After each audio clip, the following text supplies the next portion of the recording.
จัดเตรียมมาไว้ให้เพิ่นก่อนเนาะพอดีทั้งประตูชื่อก็เกือบล้านพี่น้องเตรียมมาไว้ให้น่ะเข้าอีกแล้วป่านนี้พี่น้องบ่ฮู้ว่ายังสำใด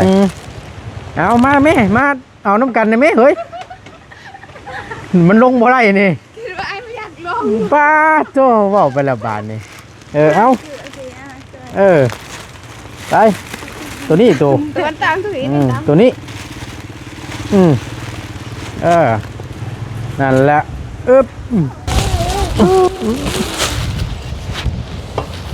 แถวเกินเลยเกี่ยวกัดยังบ่ได้อยู่นั่นแหละโอเคเบิ่งน้ำกันนี่แหละพี่น้องเนาะว่าซื้อเปิดไปเท่าไรซื้ออย่างแน่อันนี้สิเป็นปลาทูแล้วก็เครื่องในไก่อยู่ในนี่เครื่องในไก่นี่แล้วก็กับหมูแล้วก็ตีนไก่อยู่ในนี่นะมีแต่ว่าป้าเอาขึ้นไปแช่ไว้ป่ะ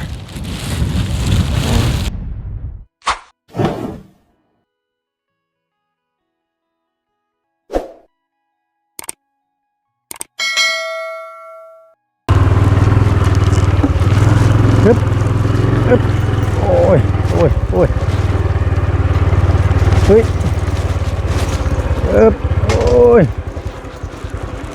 เฮ็ดยังเอ้ยเฮ็ดยังนะตัดก้นหอยโอ้ยเนาะใส่ส่งแน่นั่นบักคำนั่นขออนุญาตปิดเพลงก่อนเด้อจะเป็นมีความสุขเนาะโธ่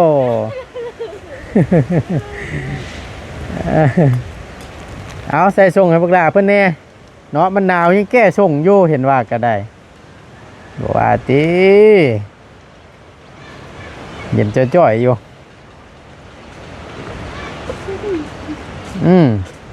ใส่ส่งให้เพื่อนแน่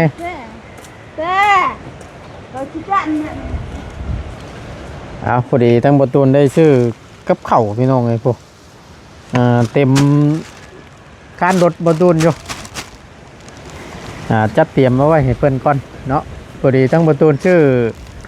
ก็เกือบล้านพี่น้องเตรียมมาไว้ให้น่ะเข่าอีกแล้วป่านนี้พี่น้องบ่ฮู้ว่ายังสำใดเนาะลำปึดแท้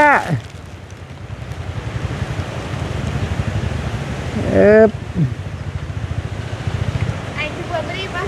ฮะไอ้ชื่อว่าไม่ได้บ่เอาคือชื่อกระปูชื่อกระปูมื้อนี้ยังบ่ทันได้มื้อ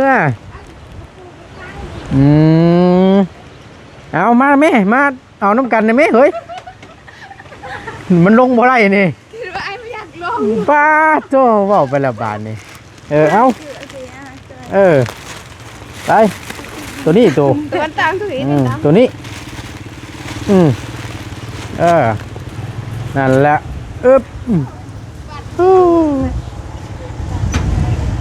ขายยังไงขายยังวะขายกระลำบ่โลเท่าไรน่ะโล15,000โล15,000ขายแพงเถอะค่าลงค่าน้ำมันเลยบวกลบคูณหารนะก็ได้กำไรกันนิดๆหน่อยๆเนาะเฮ้ยเอาบ่กระลำเลยโอ้ยมาต่อกับพ่อค้าพุ่นตัวกิโลมามาต่อมึงดูมันเพื่อว่าได้อยากอันนี้นะซื้อไว้พอได้1กินนี่แหละเนาะซื้อมากับแพงหรอกแต่ว่าเขาค่าขายมันต้องมีกำไรแต่ว่าเขาที่ซื้อมาแล้วขายต่อทึ้นน่ะเขาจะบาปเฮาบ่บาปเฮาบาปเฮาได้10 บาทเนาะซื้อมา15,000ขาย15,000คือเก่ามันบ่มีกำไรหยังเลยแม่ก็เลยเอากำไรนิดนึงเอา1,000กันยิ่งดีเก็บเก็บ10เนาะโล15,000ถุงนึงจักโลน่ะถุงนึงนี่ว่า12โลห่วยก็บ่แพงปานใดตัวซะเนาะค่าน้ำมันเด้ประมาณ100,000ปลายนี่ ขักแล้วฉันมาแม่มาเอาแม่ แล้วมันกับบ่ได้พอ เฮ้ย มาชื่อจักขัวจักไหลพอได้1จำเจียวนี่ กิโลเด้กิโลเด้ ใส่กิโลเลยบ่ ตายกับลืมโด ตายแล้วเนาะ นี่ไป พูดแต่ว่าโล15,000 ผู้กะเอาไว้แล้วปะ เจ้าก ะ2หัวโลนึงพอ 2หัวโล 2หัวโล ว่าเอาดีหน่อย 2หัวโลกะเอาเด้อ บ่ได้ รถไหนลูก ฮะ รถไหน โล15 โล15,000 โอ้ยก็จะขายรถ12,000 ค่าน้ำมันรถกันยัง แม่ ว่า ยังนี่หมอเฮ้ยบ่ก็จังมาเวียนไวอยู่แท้มื้อนี้อยากกินขนมบ่ตายบ่ได้ชื่อขนมบ่ช้ำมีแต่น้ำแล้วนี่เอากินบ่น้ำแซ่บนี่เอาเอานี่ลืมชื่อขนมติดรถมาบ่ตุนก็ได้ ทุก บ่เพิ่นกระโดดมันเริ่ม เออ เก่าชื่อเสมอ เถื่อมันหมูมีหม่องใช้น้ำแน่ข่อยก็ได้ เต็มบ่ล่ะก็ตะกร้ารถก่อนน่ะ มีหม่องใส่ก่อนแต่บ่มีชื่อ ตอนนี้ก็มีส่วนนั่นแหละเฮ้ยเนาะ โดยสบายดีลุงสบายดีพอดีทั้งบตุนได้หาทั้งลุงหนวดแกกะลำปีมานำพอดีเขาซื้อเอาเป็นถุงซี่นั่นมันสิถึกแน่พี่น้องถุง100,000มีหยังฮะ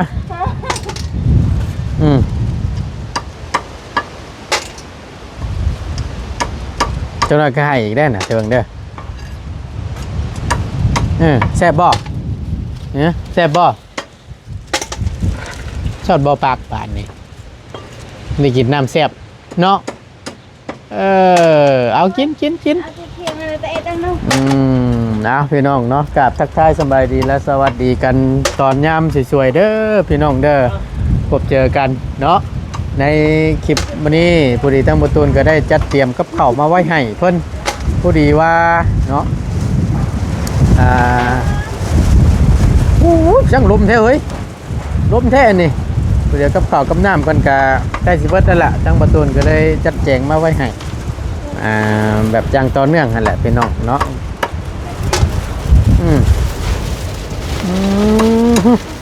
เอาดีๆเด้อเฮ้ยเล็บมันนิ่วนะจงไว้ในเด้อ ว่าดีแล้ว ฮะโอเคลุงโอเคโดยขอบใจเด้อลุงเด้อขอบใจได้ลายหาตั้งลุงแกกระลำปีมาไว้ให้ไว้ไว้เฮ็ดอะไรก็เฮ็ดว่าสั้นซะเนาะพอดีทั้งบอตูนว่าสิซื้อเป็นโลนี่ปัดเฮาก็สิบ่ได้เปรียบเพิ่นหั่นน่ะชื่อเป็นตุงที่ใครแน่ก็มันนี่เฮาคุ้มกว่าหั่นน่ะพี่น้องก็สิว่าแล้วก็มีหลายสิ่งหลายอย่างอยู่อยู่ในถุงนี่แหละเนาะเบิ่งมาเบิ่งไปก่อนอันนี้เฮ็ดหยังเฉยนี่หมูนี่ ตัวสิโค้งบ่ฮู้ว่า ไผสิขวตัวบ่โอ้นั่งบ่ทันละลาย บ่ยังบ่ทันละลายอยู่แช่ไว้ให้มันละลายนี่ก็นั่นแหละนี่แต่ไอ้ชื่อมาพุ่นบ่หรือว่าไผชื่อนี่ตัวชื่อบ่ของฮะคือเดียวว่าตอนนั้นคือให้บ่ได้ชื่อหมูซะดอกว่าก็เชื่อว่านะ ซื้อให้คืออันเด้ ฮะ ทางลุงคนซื้อให้คือเป็นแต่ว่าเราเป็นคอย เนาะอันนี้ไม่กับเขาบาดนี่เบิ่งเด้อมันไปตำก่อนเงี้ยงเหงาได้หาสิบอกให้เนาะบ่ได้เด้ลมแท้ลมว่ามื้อนี้ก็ได้ปวดโพพี่น้อง แต่เอาไหนก็บ่แข็งนั่น ตัดบ่ได้ ก็เพิ่นตัดก่อน ว้ากัดจังซั่นแหละเฮาก็ซุยๆออกกันเลย ผ่านประตูมาแล้ว โอเคเนาะ ปกติตัดเลยเด้บ่ได้ตัดเลยค่ะ เฮ็ดอะไรซะ เอาแค่ตัด ก็กูเห็นแต่อันคำว่าเพื่อนว่าเห็นแขวกัดนี่คิดเห็นแต่อันพอตู้อะไรอะพอตู้7 ปีนะตอนนั้นนะแม่นาลีเราแขวกัดรถอ่ะนะป๊าดโธ่ แต่ว่านี่เฮ็ดเพื่อทางอ้ายเด้ ถ้า ว่าลำพังตัวกินนี่บ่ตัดบ่ก้นน่ะ มาตัดเร็ว กัดแล้วก็รูดเลยบ่โอ้ยมันบ่แยะแขวบ่เฮ้ยช่องที่ เอาไม้แยกก่อน ว่าบ่ไหวหรอกง่ายเนี่ยนั่นไปกัดมันน่ะบ่ได้นั่นน่ะโอ้ยลมทะเลนี่โคตรโพพี่น้องเอ้ยลมพัดตึ้งอีเดียวแล้วนี่ đây có sổ ở đây หืมผู้ว่าว vào มาแต่ทั้งใด kêu đi đời chậu này มาแต่กันมีตู้มาแต่กันมีตู้ว่าซั่นอิ่มแล้วบ่แหน่จ้างเราก็บ่ให้บาดนี้เนาะกินกำลังแซ่บอยู่เด้อเบิ่งจับยกวับเฮ้ยคักปันหยัง nghe tại cha luôn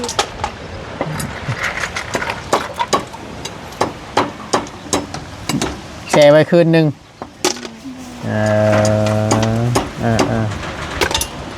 มียังตัวว่ายังก็ว่าตัวชื่อยังไว้น่ะ cà bố ชื่อกระปูใช้อยู่ใส่ตุงตัวไรหลาน ตัวคือชื่อหลายตุงแท้ ai vào thằng ngon không nhận thân cà โอ้ bố cà bố tôi cảm đem bố โหมีเลยโอ้ยเนาะใส่เบิ่งก่อนพี่น้องเลยเบิ่งก่อนเด้อปลาตัวหมูแมนเบิดหา60ปุ่มประจักษ์อันนี้น่ะเป็นแสนปุ่มประจักษ์เฮ้ยโอ้ตัวคือชื่อลายแท้โคตรโพล็อกเห็นว่ากันลายตรง10,000 20 4เบิ่งเอาไหม10 20 30 40 50 60 70 80 90แสนหมดได้ไรมันจนฮอดแสนเอาหูยชื่อช้างก็มุกกใจเถอะเฮ้ยชื่อลายดีโตก็ได้มันยังไงมันมีจักโตอันนี้น่ะคือหน่อยลงไปเลยนี่เนาะ bán hộp to nó xài 6 ตัวบ่บาดนี้น่ะแต่เก่าคือ7-8 ตัวพอ มันหายากเนาะโอ้ยไอ้ก็ว่าตัวไปฟังได้ว่าให้สิเมื่อมื้อนี้ có dàn bữa nó dàn cái gì á dàn thành nhiều vật đấy ขังไว้บ่ขังไว้ซันเดอร์ขังใส่คุใส่หยังไว้เด้อ มี tài tài đi ai ตัวอะไรมันตายก็เฮาก็เอากินสิหยังโพดโพตัวก็ได้ áo cái này đi em vào thằng ngon không dàn cái gì dàn hay không mình โอ้ยถามอยู่เลยโทรเมื่อคืนนี่ก็ถามอยู่พอสิมาเมื่อใดว่าซั่นไล่ละบ่กับปูเฮาน่ะว่าซั่นเพิ่นตัวเพิ่นไปและเพิ่นยังเกี่ยวข้าวบ่ทันแล้วยังบ่มีเวลาอยู่ว่าบอกเพิ่นนั่นน่ะเนาะเอาอันตู้ได้จ้ะเฮ้ยว่างอยู่บ่ตู้เฮาพอได้แชร์อยู่บ่ ฮะหอยบ่ว่างมันก็เอาอันละครับไอ้ระเบ้าหานี่จับกล้องให้ระเบ้านี่เด้อพี่มาพี่โอเคเลยแล้วประตูนสีอันนี้นี่ถุง100,000เศร้าเด้อนี่เด้อแกมึงดูหามีอย่างแน่น่ะอันนี้หมูแม่นนี่ปีห้ามมาอยู่พี่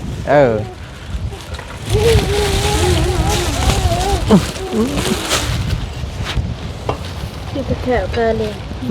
เกี่ยวกัดยังบ่ได้อยู่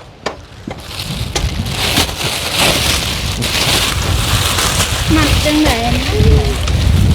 เติงเนาะไม่ยังเปียกๆนี่น้ำลายบ่นี่เอาล้มไม่ดีพี่น้องมีมังหงน้ำเนพักแล้วก็เครื่อง khục lên เครื่องเพิ่นนั่นแหละ bạn thì có da trái chứ ไม่หยังหมักนาวกระเทียม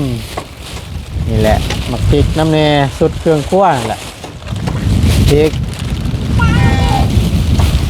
บางโดมีอย่างแน่เกลือน้ำตาลขึ้นนัว นัว ปลาแดกปลาล่านั่นแหละ น้อยใหญ่ทางบ่ตนมาให้เพิ่นก็ได้นั่นแหละโอเคเบิ่งน้ำกันนี่แหละพี่น้องเนาะว่าซื้อเปิดไปเท่าไหร่ซื้อหยังแน่อันนี้สิเป็นปลาทูแล้วก็เครื่องในไก่อยู่ในนี่เครื่องในไก่นี่แล้วก็กับหมูแล้วก็ตีนไก่อยู่ในนี่นะมีแต่ว่าปะเอาขึ้นไปแช่ไว้ปะไปจัดแจงเบิ่งตู้ก่อนปะนี่อย่างนี้ตัวนี้ก็เอาไว้นี่แหละบ่ได้จังเอาค่อยเอาขึ้นได้บ่มาให้ซื่อๆก็ได้นอกสันนักได้เดี๋ยวค่อยเอาขึ้นไปแช่นี่แยกไว้ก่อนเนาะ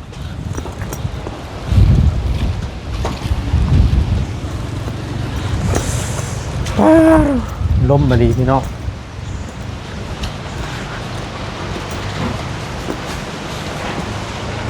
เบิ่งด้วยเปิดรูปไพ่ก็มืดจ้ะ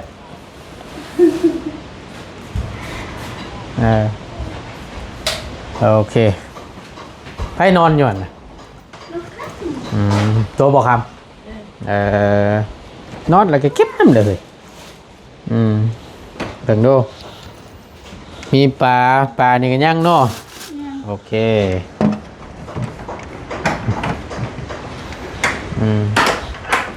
เปิดหน่อยให้มันนั่นสุดโลด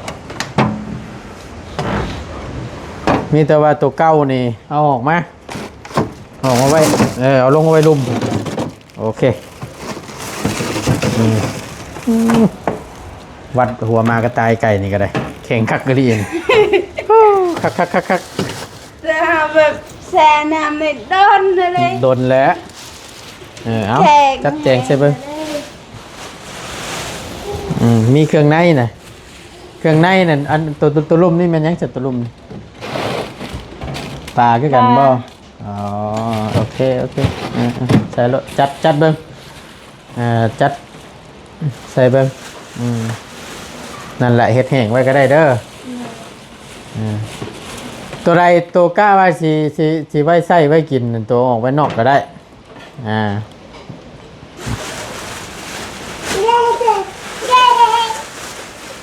มียังดีใจยังชนะมึงตีนไก่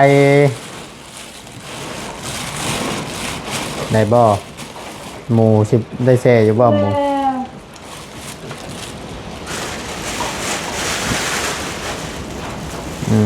หมู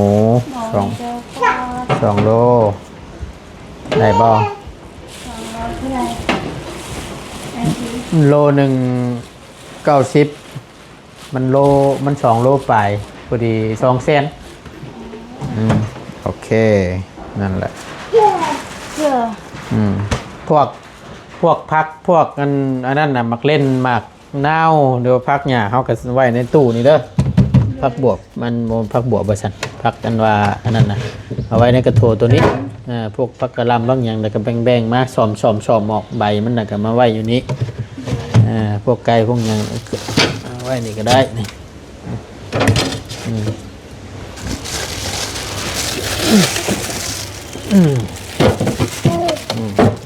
ตัวนี้ละลายสิไว้เฮ็ดกินบ่นี่นะ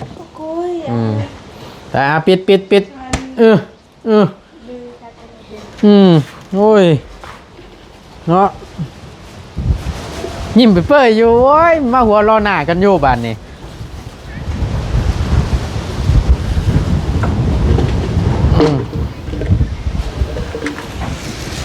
มียังไงนี่ไปเก็บน็อตไปช่างใจโอ้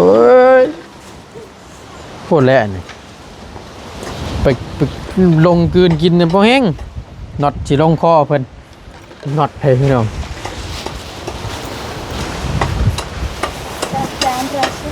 นี่แหละพวกมักเล่นมักนาวเอาขึ้นไปไว้ในตู้รถครับกระเทียมโอ้ยสิไปแช่มันเห็นยังเนาะบ่เอาบ่ดินเฮ้ยบ่ดินโอเคอันนี้เอาขึ้นไปนี่ย่ำอยากใช้ตัวขึ้นไปเอารถแล้วก็มีมะคุงพักบัวพักหอมน้ำเด้อนี่เด้อเอาขึ้นไปรถชุบนี่ ขึ้นไปแช่ไว้รถหมักฮุ้งเอาไว้ตำตัวใดสิใช่ตัวกระแบ่งเอาไว้ตัวชื่อไม่ครบหลายรอบนี่นะพี่น้อง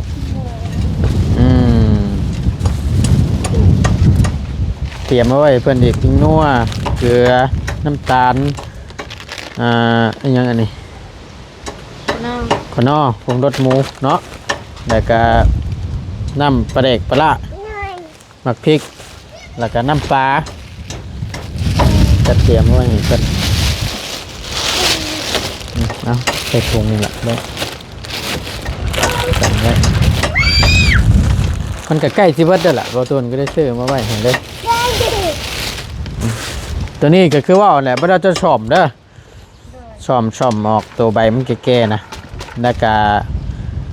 เอาใส่ตู้ไว้เต็มแอดผู้ดีบาทนี่เต็มบ่เต็มตู้ผู้ดีแน่เจ้าเอาคือสิได้หลายมือเติบอยู่หรอกเพราะว่าไก่ก็ยังตัวนึงปลาน้ำแน่ตัวเก่านั่นกันเลยแล้วก็กินไก่น้ำแน่พอตูนก็ได้ชื่อนุนไม่เพิ่มแล้วก็สู่กันกินพากันเทศกันอารมณ์ดีแต่แทบบานนี่เว้ยโอเคเดี๋ยวพอตูนเบิ่งบินก่อนบานนี้บัดเท่าไรว่าเสียวไข่กับน้ำมันมาให้ปัดมันหมูมีมือถือแหละเอาไว้รอบหน้าเด้อน้ำมันยังอยู่บ่อย่าแล้วสิหามาจัดเสียงเอาให้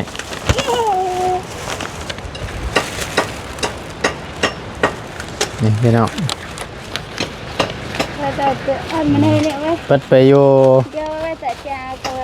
819,000เกือบล้าน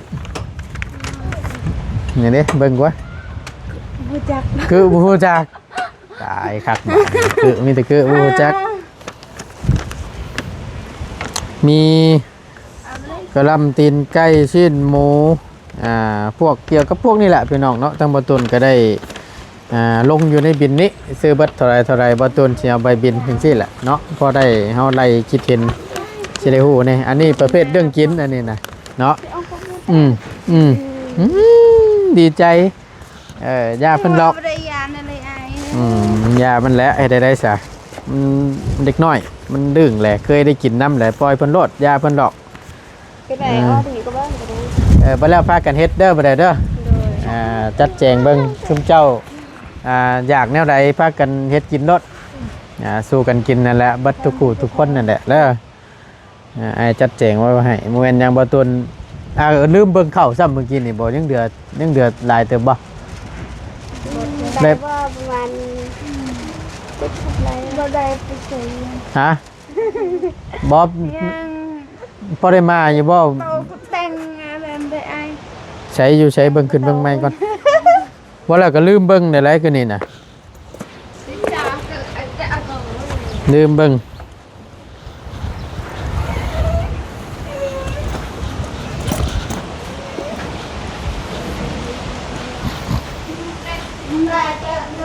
ใช่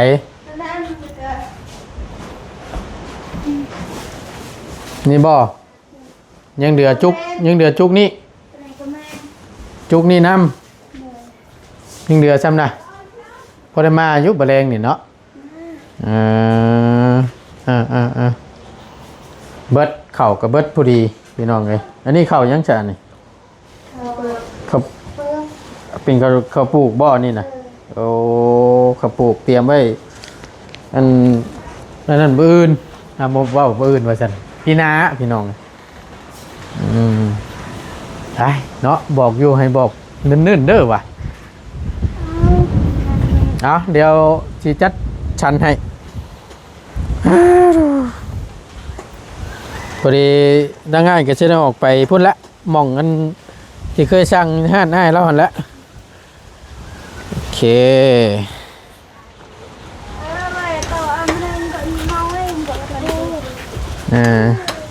มาหล่ะมาขอบใจหลายๆโอเคทั้งเข่ามันยังน้ำเน่ ไม่ยังนะพากันเฮ็ดรถหลายบ่เป็นหยังพากันเฮ็ดรถบ่เป็นหยังดอกมีแต่จัดแจงไว้เตรียมถ่าตั้งให้สร้างเพิ่นแหละเฮ็ดแซ่บๆเด้อสิกินน้ำบ่ดีแล้วแกงหอยนะออม เดี๋ยวกู ออมคักๆเด้อนี่ ว่ายาดานอาจารย์ ย่ากินแกงหอยน้ำเลยย่าได้บ่มาบ่ เลย บ่เกี่ยวกันดอกยามมากับมาเนาะ อะไรได้เกี่ยวเลยเกี่ยวกันอะไรได้การความดีคือแบบพี่น้องทางเหนือก็จะกินก็จะปริมาณเลยนะ บ่ ต้น จะเพิ่นหมู่พี่น้องทั้งใดกินน่ะ พี่น้องทางเหนือ พี่น้องทั้งเหนือ ทางบ้านเมืองพีนกบไฮ เหนือทั้งใดเหนือเมืองพีนทั้งนี่ทางเซโปนเฮานี่พี่น้องโตบ่ แบบเราเป็นน้องสาวประตูนี่ เราเป็นน้องสาวพ่อตู้ แต่ก็ลานท่าน อ่า ลานเป็นลานประตูท่าน เราเป็นผู้ชายตอนนั้นเรามาเพื่อนเราอยากกินห้อยเราอ่ะพากันไปกงหอยกินหอยลายปีลายกันเป็นมาจนเกลือ โอ้โหบ่บางมันแนวนั้นได้บ่ว่าแต่ไผแบบว่าเพิ่นก็มีครอบมีครัวมีลูกมีเต้าอยู่ต่างบ้านน่ะถ้าเหตุบ่จำเป็นอันนี้ก็บ่ค่อยมานอกจากว่าเจ็บไข้ได้ป่วยบ่มาเบิ่งมาแยงกันนั่นคำว่ายังอยู่ดีมีแฮงอยู่นี่ก็ฮู้ข่าวกันอยู่นี่ก็เพิ่นก็บ่ค่อยมาหรอกเพราะว่ามันก็หนึ่งมามันก็ไก่น้ำแน่นะมันบ่เกี่ยวกัน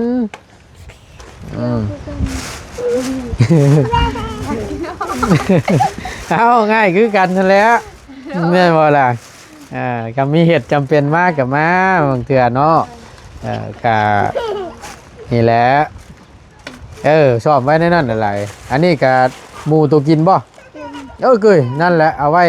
ให้หมูตัวชอบไว้รถนี่แล้วก็ใส่ถุงไว้ส่วนลายสิเปิ้นสิมักหนึ่งเส้นปลาทูแล้วก็หนึ่งจ้ำแจ่วลวกผักจ้ำแจ่วหั่นน่ะพี่น้อง ให้จ้าคือกันเยอะ แต่ว่าบ่เพิ่นประเภทเรื่องยานี่แม่นตัวนี้แหละมีแต่ว่าคำบ่ยันเสียเวลาเด้อตัวผ่านแต่แช่น้ำแล้วเกลือโห้ยทิ่มทิ่มไว้จักประมาณจัก20หรือ30นาทีแล้วก็ตัวไปล้างออกตัวนั้นน่ะมันฮะ เป็นงานมันเอา อีหยังนะ ว่าให้พยานมันเอา ให้พญามันออกนั่นแหละให้ยามันออกเพราะว่าส่วนหลายเพิ่นสิใช้ยามันอยู่ในกระลำนี่แหละแม่นให้มันห่อมันถุ่มน้ำมันนี่แหละชุดจอดเดี๋ยวได้นี่น่ะพาออกแล้วก็ไปแช่น้ำเกลือไว้ประมาณจัก20-30นาทีนี่ก็แล้วก็เอามาล้างออกบัดนี้อันนี้ตามที่ FC เพิ่นก็แนะนำมาคือกันเพราะว่ามันก็แม่นดีแหละพี่น้องกระลำนี่สุดยอดแหละหากชวนลายเห็นแต่ละคนก็คือจังว่าผ่านมาแล้วก็จวดรถกินรถนะก็สิว่านี่นะ นั่นแหละสารเคมีพวกปุ๋ยพวกยาเพิ่นหน้าหนาวสิแหละปลูกชวนลายก็ได้ปลูกกระลำมันห่อ บ้านหาใช้ปลูกเป็นเนาะ ฮะ บ้านหาปลูกเป็นเนาะ ก็เป็นคือกันเรียกมันเป็นคนงาน ก็เนี่ยมันปลูกว่าคำว่าหนาวนะมันเป็นอยู่ดอกจักหัวเฮ้ยถุงหนึ่งนะเอาปาดให้มันเบิดก่อนเราจังนับเบิ่งพอประตูนว่าชื่อเป็นถุงชื่อไหนคุ้มกว่า เชื่อเป็นหัวแพง เป็นหัวเป็นโลนั่นมันอยากขาดทุนเฮาลุกทุนเฮาซื้อห่านมองเคยซื้อนะพี่น้องประจำแล้วห่านแม่เราก็ได้อยู่ตลาดพลานในตลาดเราก็จะไปซื้อเรา2 เทื่อ 3 เทื่ออะไรซื้อแต่ละเทื่อเกือบล้านเนาะ ชื่อไปยังหลายแท้เราอ่ะชื่อไว้กินนี่แล้วโอ้ยเราว่ะโอ้ยชื่อไว้ให้อันช้างว่าเพิ่นเฮ็ดเทือนว่ะเราจะเตรียมไว้ให้เพิ่นว่ะ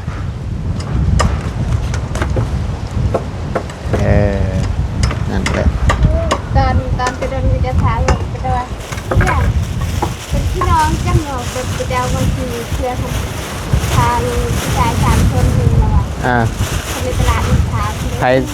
ถาม คนในตลาดนี่เป็นชายเสือ อยู่ในตลาดนะเป็นพี่น้องกันบ่แต่เราก็มาถือเสือมีถามเลยก็ได้ เพิ่นถามเจ้าหันบ่ผู้ชาย3 คนเพิ่นถามทั้งแม่ก็จะว่าเป็นหนึ่งใหญ่เป็นชูเป็นเตี้ย เพิ่นเห็น ตอนกินเพื่อนไหมเด้ อ๋อตอนนั้นนั่นบ่เพิ่นพ่อโตแล้วเพิ่นถามเป็นพี่น้องกันบ่สิบ่ก็ตอบเพิ่นว่าได้ซะ จะเป็นพี่น้องก็จะเป็นอ้ายจะมาถ่ายคลิปตอบคลิปจะมาเชิญเรื่องรู้พี่น้องเอ้ยอยู่ในตลาดนั้นว่าจากทุกเจพุ่นแหละจากกันฮู้ว่าตุนชื่อเสื้อผ้าชื่อเครื่องใช้ต่างๆเต็มอยู่นั่นแหละก็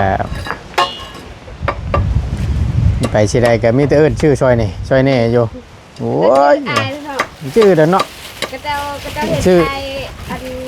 ลายเดือนเด้ชื่อลุเด้ปัดเข่าลุก่อมันนี่นะ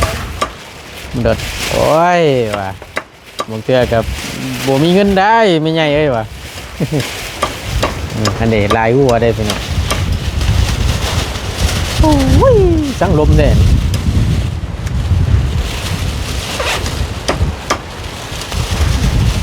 โอเคนั่นแหละเอาไว้บ้า11 หัวโอ้โอเคแล้วจ้ะนั่นแหละจัดแจงไว้เอาขึ้นไปแช่ไว้ตู้อยู่ทึ่งพุ่นแหละโอเคเนาะไปฉันพอดีทั้งง่ายก็จะได้จัดเตรียมไปสั่งเข้าก่อนจัดเตรียมไว้ให้ก่อนพอดีเบิ้งนี่ก็จะได้มาเต็มมื้อแรงนี่แหละค่ะเบิ้นนี่สิบ่มีมาซ้ำได้นี่เนาะถ่ายเลยเฮ้ยสีขาวตั้งไห้เด้ฮะสีขาวไห้บ่เกี่ยวตัวนั้นน่ะเกี่ยวกันกินคือกันแม่นอยู่กินกันเนาะก็ยังว่าอยู่ให้บอกเนิ่นๆบ่ยากดอกบ่ให้ยากนำตัวนั้นน่ะเดี๋ยวทั้งง่ายสิออกไปสั่งแล้วซื้อมาไว้ให้เพิ่นไปสีเอาไว้ให้ก่อนก็ซื้อห้านเก่านั่นแหละพี่น้องอุดหนุนทางห้านได้แล้วแหละให้เราเอาเขามาส่งให้บริการถึงที่เลย650,000พี่น้องอ่อนอยู่เนาะขาวเนาะได้การอยู่ตัวนั้นไปสั่นบัดนี้ให้ตั้งน้องเฮ็ดกินซะเด้อโดยสบายดีป้าพี่น้องทั้งประตูนก็จะได้ขอจบคลิปปิดคลิปลงไว้เพียงสำนี้ก่อนเนาะขอบคุณหลายๆเด้อพี่น้องเด้อเอาก่อนอื่นทั้งประตูนก็ได้จัดแจงข้าวน้ำซ้ำปลามาไว้ให้ทั้งทีมงานนายช่างและทั้งน้องๆเพิ่นนี่แหละครอบครัวของน้องเพิ่นพอได้อยากได้กินเนาะก็ซื้อมาไว้ให้อีกพี่น้องแล้วประตูนจะออกไปสั่งข้าวก่อนบาทนี่ข้าวก็ยังเหลือน้อยเดียวนึงเนาะเอาจังได้กะขอบคุณขอบใจทั้งพ่อพรกับแม่ติ๊กหลายๆเนาะที่จุนเจือทางครอบครัวของน้องเพิ่นโดยตลอดมาเนาะก็ขอบคุณที่ทางพ่อกับแม่ให้ทางประตูนเป็นสะพานบุญให้โดยตลอดมาเนาะก็ขอให้ทางพ่อกับแม่จงอยู่ดีมีแรงความเจ็บจะสุดได้ความไข่จะสมีเด้อปรารถนาสิ่งใดขอให้สมคำมุ่งมั่นลังปรารถนาเนาะบ่ว่าจะธุรกิจการงานใดๆค้าขายง่ายมือยังอยู่ณตอนนี้ก็ขอให้ขายรับขายดีเฮงๆปังๆร่ำๆด้วยเด้อเนาะสาธุเด้อพ่อกับแม่เด้ออยู่ดีมีแรงเนาะเอาสำหรับคลิปนี้บ่ตูนก็ขาดบ่ได้ก็คือทาง FC ก็ขอบคุณเช่นเดียวกันเนาะที่เข้ามาเป็นกำลังใจและติดตามรับชมคลิปโดยบ่ข้ามโฆษณาสิ่งที่สำคัญเนาะสำหรับคลิปนี้บ่ตูนลาแล้ว อยู่ดีมีแห้งพี่น้องเลยสบายดีเด้อเนาะบ่ทวนชื่อไปรอบนี้ก็เบิดไปอยู่849,000เกือบล้านพี่น้องเลยเอาส่วนเงินที่บ่ทวนก็จะจัดแจงเนาะพอดีได้รวมกับทั้งพ่อกับแม่แล้วแหละว่าแยกออกทีละส่วนนะพี่น้องซื้อกับข้าวกับน้ำเนาะอยู่ดีมีแห้งพี่น้องไปแล้ว